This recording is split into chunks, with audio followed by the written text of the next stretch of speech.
আরে ভাই, তুমি বিজেপির প্রার্থী, তুমি নরেন্দ্র মোদীর ছবি লাগাও, তুমি অমিত শাহ ছবি লাগাও, তুমি দিলীপ ঘোষের ছবি লাগাও, তার মানে দিলীপ ঘোষের উপর আস্থা নেই, মোদীর উপর আস্থা নেই, আস্থা আছে কাজল সিনহার উপর। এটা তো প্রমাণিত তো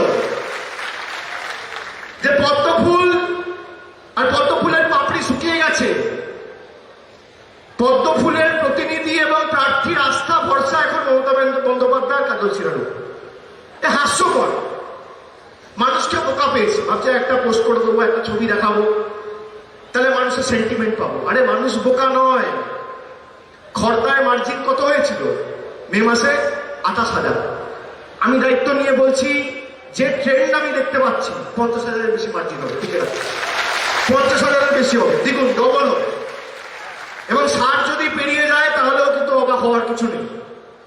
আর এমন একজন লোককে আপনাদের কাছে প্রার্থী করে মমতা বন্দ্যোপাধ্যায় পাঠিয়েছে। আমি এতদিন ধরে রাজনীতি করছি, বাংলায় 294টা বিধায়কের মধ্যে শ্রেষ্ঠ লোককে পাঠিয়েছে আপনাদের কাছে। এত নিপাট ভদ্রলোক, রাজনীতিতে বর্ষিয়ার নেতা, সাংসদ পেয়েছেন আপনারা সৌগত রায়ের মতো একজন রাজনীতিবিদকে, আর খড়দায় পেতে চলেছেন শোভনদেব চট্টোপাধ্যায়। এ তো অতুলনীয়, অপ্রতিরোধ্য জুটি। এই জুটির তুলনা হয় না। সারা ভারতবর্ষে এরকম এমএলএ এমপির কম্বিনেশন আপনারা পাবেন না। সুতরাং আর খড়দার একটা ট্রেন্ড রয়েছে। কি ট্রেন্ড? খড়দা বিধায়ক নির্বাচিত করে না, মন্ত্রী নির্বাচিত করে। তা আগামী দিন আপনারা মমতা বন্দ্যোপাধ্যায়ের মন্ত্রিসভার সব থেকে বয়োজ্যেষ্ঠ গুরুত্বপূর্ণ মুখ শোভনদেব চট্টোপাধ্যায়কে ভোট দিতে চলেছেন। এবং সরাসরি শোভনদেব চট্টোপাধ্যায়কে ভোট দেওয়া মানে জননেত্রী মমতা বন্দ্যোপাধ্যায়কে ভোট দেওয়া, এটা মাথায় রাখবেন। জোড়া ফুলে আপনাদের এক একটা মূল্যবান ভোট মানে আমি আপনাদের দায়িত্ব নিয়ে বলে যাচ্ছি, এর শেষ আমরা দেখে ছাড়বো। 2.5 বছর সময় রয়েছে। তো 2.5 বছরের মধ্যে কংগ্রেস এতদিন এত কিছু করলো, কখনো বিজেপির সাথে সমঝোতা করেছে তৃণমূলকে হারানোর জন্য, কখনো আইএসএফ এর সাথে জোট করেছে, কখনো সিপিএম এর সাথে জোট করেছে। যারা মানুষের কথা না ভেবে আদর্শ বিক্রি করে দেয়, তাদেরকে কোনোদিন ক্ষমা করা যায় না। এই আদর্শহীন দলের নেতাদের এবং কর্মীদের বাংলার মাটিতে কোনো জায়গা নেই। আর আমি তো বারে বারে বলেছি, কংগ্রেসের সাথে তৃণমূলের পার্থক্য কি? 2014 থেকে 21, 7 বছর কংগ্রেস বিজেপির কাছে হারছে, আর 7 বছর তৃণমূল বিজেপিকে হারাচ্ছে। এটাই হচ্ছে পার্থক্য। আমরা প্রমাণ করেছি যে সর্বশক্তিমান যারা আপনারা দাবি করেন, যে যাদেরকে হারানো যাবে না, তাদেরকে আমরা বাংলায় তাদের একাধিক জায়গায় জামানত বাজেয়াপ্ত করে, যারা বলেছিল ইসবার 200 পার, 70-এ আটকে গেছে। মমতা ব্যানার্জি প্রমাণ করে দিয়েছে। তারপর উপনির্বাচন হলো ভবানীপুর, জঙ্গিপুর, শামশেরগঞ্জ, 3-0। আর এবার আছে 4টে। তার মধ্যে 2টো তৃণমূলের আসন, 2টো বিজেপির জেতা আসন। আপনি লিখে রাখুন 4-0 হবে। 3 তারিখ যখন ফল ঘোষণা হবে, যখন ভোট বাক্স খুলবে, পদ্মফুল বাবুরা চোখে সর্ষে ফুল দেখবে। আপনি লিখে রাখুন। মানুষ বোকা নয়। আপনি আপনার আনন্দে, আপনার সুখে তৃণমূল কংগ্রেসকে পাবেন না, আপনার দুঃখে, আপনার বিপদে তৃণমূল কংগ্রেস থাকবে। আপনি জেনে রাখুন। আপনার বাড়িতে যদি রাত্রে 2টোর সময় কোনো এমার্জেন্সি হয় না, কাউকে হাসপাতালে নিয়ে যেতে হবে, অ্যাম্বুলেন্সটা নিয়ে ছুটে যাবে তৃণমূল কংগ্রেসের শুভানুধ্যায়ী সমর্থক। আপনার বাড়িতে যদি আগুন লাগে, ফায়ার ব্রিগেডটা নিয়ে যাবে তৃণমূল কংগ্রেসের কর্মী সমর্থক। আপনার বাড়িতে যদি কোনো রকম কোনো সাংসারিক বিভেদ হয়, তাহলে আপনি যদি কাউন্সিলরকে ডাকেন বা পৌর প্রতিনিধিকে ডাকেন, আপনার এক ফোনে ছুটে যাবে। আপনার যদি বয়স্ক মা বাবার ওষুধের দরকার হয় রাত বিরাতে, তৃণমূল কংগ্রেসের কর্মীরা ছুটে যাবে। বিজেপির টিকি খুঁজে পাবেন না। আপনি বলুন তো, দ্বিতীয় মে রেজাল্ট বেরিয়েছে। May, June, July, August, September, October, 6 মাস। এই 6 মাসের বিজেপির একটা নেতাকে রাস্তায় দেখেছেন? একটা নেতা। আমফান, যশের মতো বিধ্বংসী ঘূর্ণিঝড়, আর একদিকে করোনার দ্বিতীয় ঢেউ। এই উভয় সংকটের সম্মুখীন যখন খড়দা, উত্তর 24 পরগনা, বাংলা, একটা নেতার টিকি খুঁজে পাওয়া গেছে রাস্তায়? কে নেমেছে? তৃণমূল কংগ্রেসের বিধায়করা নেমেছে, পৌর প্রতিনিধিরা নেমেছে, সমর্থকেরা নেমেছে, মমতা বন্দ্যোপাধ্যায় নেমেছে। আমি সেই কারণেই প্রচারের সময় নির্বাচনে বলেছিলাম যে বহিরাগত আসে, বহিরাগত যায়, বাংলা নিজে নিজের মেয়েকেই চাই। এই কারণেই বলেছিলাম। আর আপনারা সেই দাবিকে মান্যতা এবং স্বীকৃতি দিয়ে আপনারা খড়দা থেকে তৃণমূল কংগ্রেসকে জিতিয়েছেন।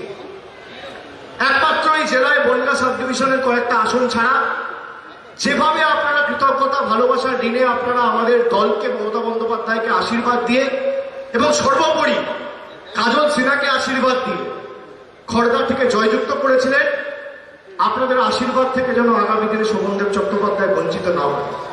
আমি দায়িত্ব নিয়ে আপনাদের বলে যাচ্ছি, যেখানে যা উন্নয়নমূলক কাজ দরকার, যেখানে যা লাগবে, এত ভালো বিধায়ক সারা বাংলায় কেউ কোথাও পাবে না। যা নির্বাচনে মমতা বন্দ্যোপাধ্যায় আপনাদেরকে পাঠিয়েছে এবং শোভনদেব চট্টোপাধ্যায় ভবানীপুরের বিধায়ক ছিল, নেত্রী নির্বাচনে প্রতিদ্বন্দ্বিতা করবে বলে তিনি সেখানে রিজাইন করে নেত্রী তাকে খড়দা এবং দল তাকে খড়দায় নির্বাচনে প্রতিদ্বন্দ্বিতা করতে পাঠিয়েছে। এত ভালো একজন বিধায়ক আপনারা আগামী দিন পেতে চলেছেন। আপনারা নিশ্চিতভাবে মাথায় রাখবেন যে শুধুমাত্র খড়দার উন্নয়নের জন্য এই ভোট নয়। মমতা বন্দ্যোপাধ্যায় তো মুখ্যমন্ত্রী হয়ে গেছে, 213টা আসন জিতেছিল, তার সাথে আরো বিজেপির 4-5 জন এমএলএ এমনি চলে এসছে দেখেছেন। আমি আপনাদের বলি, শুনে রাখুন, অনেকের মনে দুঃখ কষ্ট আছে। সবাই ভাবছে হয়তো আবার যদি বিজেপির গাদ্দারগুলো ঢুকে পড়ে, আরে ঢুকতে দেবো না। আমি তো বলছি আপনাকে, আমি আছি তো। আর যারা যারা 2-1 যদি ঢুকছে, আপনি শুনে রাখুন, অনেক প্রায়শ্চিত্ত করাচ্ছি, তারপর ঢোকাচ্ছি। এত সস্তা নয়। আমি নেত্রীর পায়ে ধরে বলেছি যে কর্মীদের আবেগকে মান্যতা দিয়ে আর যাই হোক বিশ্বাসঘাতকদের তৃণমূলে ঢুকতে দেবো না। 5 জন এমএলএ ইতিমধ্যে ঢুকেছে। আপনি শুনে রাখুন, যদি দরজা খুলি না, কালকে দল উঠে যাবে বিজেপি। আমরা দরজা বন্ধ করে রেখেছি। কর্মীদের আবেগ, মর্যাদা, আবেগকে মর্যাদা, মানুষের ভালোবাসাকে মর্যাদা দিয়ে আমরা দরজা বন্ধ করে রেখেছি। আপনারা বলুন, এবার তৃণমূল কংগ্রেস আলাদা কি আলাদা নয়? এবারের তৃণমূল কংগ্রেস আগের তৃণমূলের থেকে আলাদা কি আলাদা নয়? বলুন, আলাদা কি আলাদা নয়? এবার তৃণমূল কংগ্রেস আর আগের তৃণমূল কংগ্রেসের মধ্যে পার্থক্য রয়েছে কি হয়নি? দেখতে পাচ্ছেন কি পাচ্ছেন না? এবার তৃণমূল কংগ্রেস বিজেপির বিরুদ্ধে লড়াই করে 213 জিতেছে, আর 2024-এও বিজেপির বিরুদ্ধে লড়াই করে বিজেপিকে দিল্লি ছাড়া করবে। আমার কথা লিখে রাখুন। তার জন্য যা করণীয় আমরা করব, তার যা করার, তার যত ক্ষমতা আছে প্রয়োগ করব। ভাই, তোমার এত বড় রাজনৈতিক দল, ইডি আছে, সিবিআই আছে, ইনকাম ট্যাক্স আছে, এই আছে, তেই আছে। আমরা ছোট্ট দল, মাথার উপর মমতা ব্যানার্জির ছবি আর বুকে জোড়া ফুলের পতাকা, এই দুটো ছাড়া তো আর কিছু নেই। আর কর্মীদের আবেগ, তাও তো বাংলায় গোহারা করে দিয়েছি। এবার 4-0 করব, তারপর গোয়া, তারপর ত্রিপুরা, আমরা মেঘালয়তেও ঢুকছি আর উত্তরপ্রদেশেও ঢুকছি। আপনারা শুনে রাখবেন। আপনি দেখুন, খালি সারা ভারতবর্ষে এমন কোন রাজ্য বাকি নেই যেখান থেকে মানুষ আমাদের লিখিতভাবে চিঠি বা ইমেল পাঠায় না যে আমরা চাই দিদি আসুক, একমাত্র দিদি বাঁচাতে পারে। আর সেই জন্য যেন তেন প্রকারে তৃণমূল কংগ্রেসকে আটকাতে হবে। তৃণমূল কংগ্রেস মানুষের আবেগ নিয়ে কোনোদিন ছিনিমিনি খেলেনি, আর কোনোদিন মানুষের আবেগ ভালোবাসা নিয়ে ছিনিমিনি খেলবে না। আপনারা যে কৃতজ্ঞতা, যে ভরসা, যে ভালোবাসা এবং যে আশীর্বাদের ঋণে আমাদেরকে আবদ্ধ করেছেন, আমরা আপনাদের কাছে চিরকৃতজ্ঞ। কিন্তু মাথায় রাখতে হবে, মহামতি গোখলে যা বলেছিল, what Bengal things today, India things tomorrow. আজকে সারা দেশ বাংলার দিকে তাকিয়ে আছে। আজকে বাংলা যদি পথ না দেখায়, ভারতবর্ষ বাঁচবে না, ভারতবর্ষ থাকবে না। আপনি দেখুন, রান্নার গ্যাস 400 টাকা, রান্নার গ্যাস 928 টাকা আজকে রেট। সর্ষের তেল 200 টাকা লিটার, পেট্রোল 108 টাকা লিটার, ডিজেল আজকে 100 টাকা হয়ে গেছে, সেঞ্চুরি করে দিয়েছে। কেরোসিন তেলের দাম কত? রেলের প্ল্যাটফর্ম টিকিটের দাম কত? পোস্ত 2200 টাকা কেজি। আমরা কোথায় বসবাস করছি? আর মমতা বন্দ্যোপাধ্যায় 10 বছর ধরে বাংলার মুখ্যমন্ত্রী 10 পয়সার একটা বাড়তি বোঝা বা কর সাধারণ মানুষের মাথার উপর চাপায়। এটাই তো পার্থক্য। আমরা যা বলেছি আমরা করে দেখিয়েছি। আজকে বলুন তো, 50 টাকার পেট্রোল, 108 টাকা, কোথায় বসবাস করছি আমরা? এই আজকের দিনে নমুনা বলেছিল কালো টাকা ধ্বংস হবে নোটবন্দি করে। আমরা সকলে চেয়েছিলাম কালো টাকা ধ্বংস হোক, কিন্তু গরিবের চোখে জল ফেলে নয়। আমরা সবাই আমরা 2 মাস লাইনে দাঁড়িয়ে 4,000 টাকার নোট পাল্টেছি। মনে আছে? 1 কিলোমিটার, 1.5 কিলোমিটার, 2 কিলোমিটারের লাইন, কিন্তু চোখে স্বপ্ন ছিল, বুকে আকাঙ্ক্ষা ছিল, আবেগ ছিল যে না, দেশে কালো টাকা ধ্বংস হবে। আজকে বলুন তো, দেশে কালো টাকা ধ্বংস হয়েছে? ভারত অর্থনৈতিকভাবে দেউলিয়া হয়ে গেছে, দেশের অর্থনীতি রসাতলে, জিডিপি -25%, পেট্রোল 108 টাকা, জিএসটি করে ছোট বড় ক্ষুদ্র মাঝারি ব্যবসায়ীদের ব্যবসা লাটে তুলে দিয়েছে মোদী সরকার। একের পর এক জনবিরোধী সিদ্ধান্ত, কালো কৃষি আইন লাগু করা হয়েছে, কৃষকদের উপর অত্যাচার করা হচ্ছে, আদিবাসী তপশিলি উপজাতি জাতি লাঞ্ছিত বঞ্চিত নিপীড়িত শোষিত হয়ে রয়েছে ধারাবাহিকভাবে। এদেরকে যদি না হারানো যায় 2024-এ ভারতবর্ষ আর থাকবে না। তাই একমাত্র হারাতে পারে বাংলার মুখ্যমন্ত্রী মমতা বন্দ্যোপাধ্যায়। আর বাংলা তো এই বাংলা, যে বাংলা সারা ভারতবর্ষের কাছে নেতাজি সুভাষচন্দ্র বসুর মতো স্বাধীনতা সংগ্রামী দিয়েছে, যে স্বামী বিবেকানন্দের মতো বীর সন্ন্যাসীকে দিয়েছে, যে সারা ভারতবর্ষের নাম বিশ্ব দরবারে বিশ্ববন্দিত করেছে, রাষ্ট্রীয় ধর্ম সম্মেলনে হিন্দু ধর্মের নাম উজ্জ্বল থেকে উজ্জ্বলতর করেছে। এই বাংলা তো সে বাংলা, যে বাংলা রামমোহন রায়ের মতো সমাজ সংস্কারক পথ প্রদর্শককে দিয়েছে, কবিগুরু রবীন্দ্রনাথ ঠাকুরের মতো বিশ্বকবি দিয়েছে, ঈশ্বরচন্দ্র বিদ্যাসাগর দিয়েছে, মাতঙ্গিনী হাজরা দিয়েছে, একাধিক নোবেল বিজয়ী দিয়েছে। আর এই বাংলা সে বাংলা, সমগ্র দেশকে আজকে মমতা বন্দ্যোপাধ্যায়ের মতো নেত্রী দিয়েছে, যে নেত্রীর উপর সারা দেশ তাকিয়ে আছে। আজকে আমি আপনি যদি ঐক্যবদ্ধ হয়ে লড়াইয়ে না থাকি, সিপিএম কংগ্রেসকে একটা ভোট দেওয়া মানে বিজেপির হাত শক্তিশালী করা। আপনি দেখুন 2014 থেকে সিপিএম কংগ্রেস একবার সিপিএম এর সাথে জোট করছে, যে সিপিএম এর বিরুদ্ধে আমাদের লড়াই ছিল 34 বছরের বাম প্রশাসনের বিরুদ্ধে, সেই সিপিএম এর হাত গিয়ে ধরে নিল মমতা ব্যানার্জিকে সরাবে। তারপর আইএসএফ এর মতো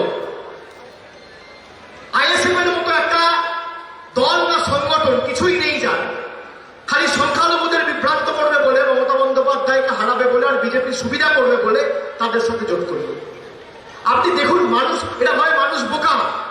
কি অবস্থা আজকে? সিপিএম শূন্য, কংগ্রেস শূন্য, আর বিজেপি 70। মানে আমার যেটা ছিল আমি তোমাকে উজাড় করে দিয়ে দিলাম, নাও বাবা এবার চালাও।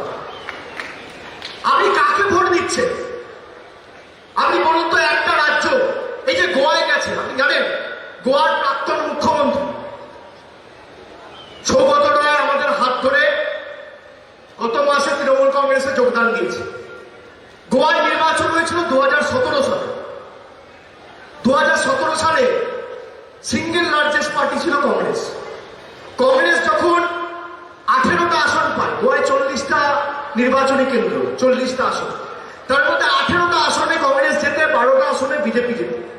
কংগ্রেস যখন চিঠি দিতে যাচ্ছে রাজ্যপালের কাছে যে আমি সরকার তৈরি করতে চাই, দিল্লি থেকে ফোন করে বলা হচ্ছে তুমি দেবে না, সরকার বিজেপি তৈরি করবে। মুখের উপরে সেই সৌগত রায় সাক্ষী। আমরা কাদের সাথে লড়তে যাচ্ছি? যারা মানুষের আবেগ নিয়ে ছিনিমিনি খেলছে, যারা মানুষের আবেগকে বিক্রি করে দিচ্ছে টাকার বিনিময়ে আর নিজেদের লালসার বিনিময়ে, সেই সিপিএম আর কংগ্রেসকে আর নোটাকে একটাও, সেই সিপিএম আর কংগ্রেসকে ভোট দেওয়ার থেকে নোটায় ভোট দেওয়া ভালো। আমি আপনাদের বলছি, এদের থেকে নোটা বেটার। এদেরকে ভোট দিয়ে ভোট নষ্ট করবেন না। যদি জয়ের সাথে থাকতে হয় আর আগামী দিন দেশকে স্বাধীন করতে হয়, একমাত্র মমতা বন্দ্যোপাধ্যায়ের বিকল্প আর কেউ নেই। একমাত্র তিনি ছাড়া কোনো রাস্তা নেই, কোনো রাস্তা নেই। এতদিন ধরে তো দেখছেন পা ভেঙে দিয়েছে মহিলার, হুইল চেয়ারে করে দার্জিলিং থেকে দেগঙ্গা, কুচবিহার থেকে কাকদ্বীপ, কুলপি 200-র উপর বিধানসভায় মিটিং করেছে, মিছিল করেছে, র্যালি করেছে, 213টা আসন ছিনিয়ে নিয়ে এসছে। এত টাকা বিজেপি খরচা করেছে, ED, CBI, paramilitary force, BSF, CRPF, CISF, election commission, income tax সবাইকে লাগিয়ে দিয়েছে। কিন্তু মানুষের ভালোবাসা যার মাথার উপর থাকে, কথায় আছে না, মুদ্দে লাখ বুড়া চাহে তো ক্যা হতা হ্যায় ওই হতা হ্যায় जो मंजूर खुदा। মানুষই শেষ কথা বলে গণতন্ত্রে। আজকে দেখুন লক্ষ্মীপুর খেড়ি 1.5 বছর ধরে সিঙ্গু বর্ডারে কৃষকরা আন্দোলন করছে। প্রধানমন্ত্রী পারে না একদিন গিয়ে কথা বলতে? যাবে না, অহংকার, ঔদ্ধত্য। আমি যাব না, আমি যা করবো তা তাই হবে। করবো আমি, পারবো যা চাই, জগৎটাকে আমি না চাই, এই হয়ে গেছে তাদের মানসিকতা। এই মানসিকতার বাইরে বেরিয়ে আসতে যদি এদেরকে আগামী দিন এদের একনায়কতন্ত্র ভাঙতে হয়, তৃণমূল কংগ্রেসের হাত শক্তিশালী করবে। এই নির্বাচন শুধু বাংলার মানুষ তাকিয়ে না, 4টে আসনে সারা দেশের মানুষ তাকিয়ে। আর আমি যখন আপনাদের বলছি 3 মাস হয়েছে দল আমাকে সাধারণ সম্পাদক করেছে, এক ব্যক্তি এক পদ, সিপিএমকে এত বড় বড় কথা বলে, আমরা করে দেখিয়েছি। এক ব্যক্তি এক পদ 3 মাসের মধ্যে তৃণমূল কংগ্রেস কার্যকরী করে দেখিয়েছে, কোনো দল করে দেখাতে পারেনি। আমরা বলেছি, আমরা করে দেখিয়েছি। আমরা যা কথা দিয়েছি আমরা কথা রেখেছি। মমতা বন্দ্যোপাধ্যায় যা বলেছে অক্ষরে অক্ষরে পালন করেছে। আমরা ইতিমধ্যে ত্রিপুরায় গেছি, গোয়ায় গেছি, আগামী দিন আরো 5টা রাজ্যে যাব এবং 1 বছরের মধ্যে 12 থেকে 15টা রাজ্যে তৃণমূল কংগ্রেসের ওয়ার্কিং ইউনিট থাকবে। মমতা বন্দ্যোপাধ্যায়ের ছবি সামনে রেখে প্রত্যেকটা রাজ্যে লড়াই হবে। আমি সেই কারণে আপনাদের বলছি যে সারা দেশের মানুষ তৃণমূলের উপর তাকিয়ে আছে। শোভনদেব চট্টোপাধ্যায় আপনাদের প্রার্থী না, প্রার্থী মমতা বন্দ্যোপাধ্যায়। মমতা বন্দ্যোপাধ্যায়কে জেতাচ্ছে, সার্ভিস শোভনদেব চট্টোপাধ্যায় দেবে প্রতিনিধি হয়ে, কিন্তু খড়দা আগামী দিন যেন সারা ভারতবর্ষকে পথ দেখায়। আজকে নির্বাচনী জনসভা থেকে আপনাদের এটা সুনিশ্চিত করে বাড়ি করতে হবে। আমি সকলকে অনুরোধ করব যে আগামী 30 তারিখ নির্ভয়ে নির্দ্বিধায় আপনাদের মাথা উঁচু করে সকাল সকাল নির্ধারিত পোলিং স্টেশন বুথে যাবে, 3 নম্বর বোতাম টিপে 1, 2, 3 বিজেপিকে বিদায় দিন, 1, 2, 3 উন্নয়নের পক্ষে রায় দিন, 1, 2, 3 শোভনদেব চট্টোপাধ্যায়কে জিতিয়ে দিন। আমার আপনার সকলের প্রার্থী মমতা বন্দ্যোপাধ্যায়ের প্রার্থী জোড়া ফুল প্রতীকচিহ্ন নিয়ে প্রতিদ্বন্দ্বিতা করছে, আপনাদের সকলের ভালোবাসাকে পাথেয় করে লড়াই করছে। আগামী 30 তারিখ আপনারা সকাল সকাল ঘাসের উপর জোড়া ফুল চিহ্নে 3 নম্বর বোতাম টিপে ভোট দিয়ে শোভনদেব চট্টোপাধ্যায়কে বিপুল বিপুল বিপুল ভোটে জয়যুক্ত করবেন। করবেন তো? করবেন তো? কথা দিচ্ছেন তো? দিদিকে জেতাবেন তো? জেতাবেন তো? আমি আপনাদের কথা দিচ্ছি, যে কৃতজ্ঞতা ভালোবাসার দিনে আপনারা শোভনদেব চট্টোপাধ্যায়কে আবদ্ধ করবেন, সেই ঋণ সুদ সমেত আমরা আগামী দিন আপনাদের ফেরত দেব। কথা দিয়ে গেলাম। এবং গর্ববোধ করবেন যে বিজেপির কাছে সবাই আত্মসমর্পণ করেছে, সেই বিজেপির পথের কাঁটা আগামী দিন তৃণমূল কংগ্রেস তৈরি হতে চলেছে। তোমাকে মাই বেঁচে দুধি বেঁচে গোগুলি বাড়িয়েছে। তৈরি থাকুন, এই সম্মিলিত লড়াই সবাই মিলে করতে হবে, লড়তে হবে। আর উন্নয়নের নিরিখে আমাদের লড়াই। আমরা যে উন্নয়ন বাংলায় করেছি আগামী দিন ত্রিপুরাতেও হবে, গুজরাটেও হবে, গোয়ায় হবে, উত্তরপ্রদেশে হবে। আরে বাংলায় যদি ফ্রিতে রেশন হয়, স্টুডেন্ট ক্রেডিট কার্ড হয়, লক্ষ্মীর ভান্ডার হয়, তাহলে উত্তরপ্রদেশে হবে না কেন? গোয়ায় হবে না কেন? সব জায়গায় হবে। সময়ের অপেক্ষা। আপনারা সকলে ভালো থাকুন, সুস্থ থাকুন, করোনা কালে সতর্ক থাকুন, সাবধানে থাকুন, মাস্ক পরুন এবং শারীরিক দূরত্ব বজায় রাখুন, সুস্থ থাকুন। এবং আগামী 30 তারিখ সকাল সকাল নিজের ভোট নিজে দিয়ে উন্নয়নের পক্ষে রায় দিয়ে খড়দা থেকে প্রয়াত কাজল সিনহার অসম্পূর্ণ কাজকে যাতে সম্পূর্ণ করতে পারে এবং উন্নয়নের বিজয় রথ যাতে অব্যাহত থাকে এবং উত্তর 24 পরগনার জেলার উন্নয়নের আসনে, চালকের আসনে যাতে খড়দাকে বসানো যায়, সেই কাজ সুনিশ্চিত করার জন্য আপনারা সকলে জোড়াফুল চিহ্নে ভোট দিয়ে শোভনদেব চট্টোপাধ্যায়কে জেতাবেন, এই আশা রেখে আপনাদের সকলকে ধন্যবাদ জানিয়ে, কৃতজ্ঞতা জানিয়ে, প্রণাম জানিয়ে, অভিনন্দন জানিয়ে আমি আমার বক্তব্য শেষ করলাম। দীপাবলি, কালী পুজোর এবং ছট পুজোর সকলকে আগাম শুভেচ্ছা। উৎসব আপনাদের সকলের আনন্দময়, মঙ্গলময় হোক। মা কালী, মা দুর্গা, মা লক্ষ্মী, মা জগদ্ধাত্রী আপনাদের সকলের পরিবারে শান্তির আলো জ্বালাক, ভক্তির আলো জ্বালাক, ভালোবাসার আলো জ্বালাক, সম্প্রীতির আলো জ্বালাক, আরাধনার আলো জ্বালাক, ভাতৃত্বের আলো জ্বালাক, সর্বোপরি উন্নয়নের আলো জ্বালাক। আমাদের এই বিশ্ব বাংলা যেন উদ্ভাসিত হয়ে ওঠে মায়ের আশীর্বাদে, মায়ের কি বলছো? খেলা হবে, খেলা এখন ভারতবর্ষ জুড়ে হবে, বাংলায় তো হয়ে গেছে, আর এই খেলায় তো 4-0 হবে। আগে তো পদ্ম ফুল উপরে ফেলা হবে, তারপর খেলা হবে। সকলে ভালো থাকবেন, সুস্থ থাকবেন, অনেক অনেক ধন্যবাদ, নমস্কার, জয় হিন্দ, জয় বাংলা। আমার সাথে বলুন, জয় হিন্দ, জয় হিন্দ, জয় হিন্দ, বন্দে মাতরম, বন্দে মাতরম, বন্দে মাতরম। আগামী 30 তারিখ আসছে দিন,